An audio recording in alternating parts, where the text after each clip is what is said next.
In today's video, I am going to teach you how to import Gmail contact to Microsoft Outlook. The overall process has two parts.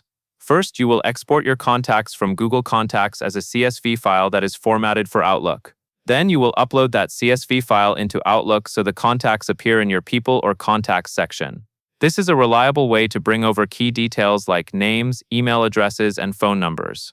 Start by opening Gmail in your web browser and going to your inbox. In the top right area of Gmail, click the Google Apps menu, which is the grid of dots. From the Apps list, select Contacts. This will take you to Google Contacts in a new tab or page. Once you are in Google Contacts, you are going to export your contacts. Look for the Export option in the left side area of Google Contacts, then click it. When the export window opens, you will see format choices. Select the option labeled CSV for Outlook only.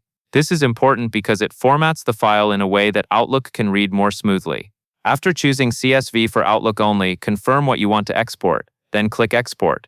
Your browser will download a CSV file to your computer. Pay attention to where it downloads, such as your Downloads folder, because you will need to find that file in a moment. It is also a good idea to keep the file name as is, so it is easy to identify. Next, open Outlook on the web by going to Outlook in your browser. Once it loads, switch to the People section, which is where your contacts are stored.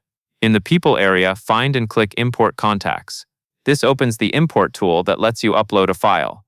In the Import window, click Browse, then navigate to the CSV file you just exported from Google Contacts.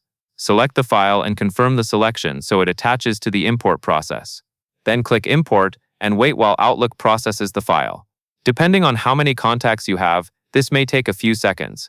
When the import finishes, click Close. Your Gmail contacts should now appear in Outlook under your contacts list. That covers everything you need to know, and that is all there is to it.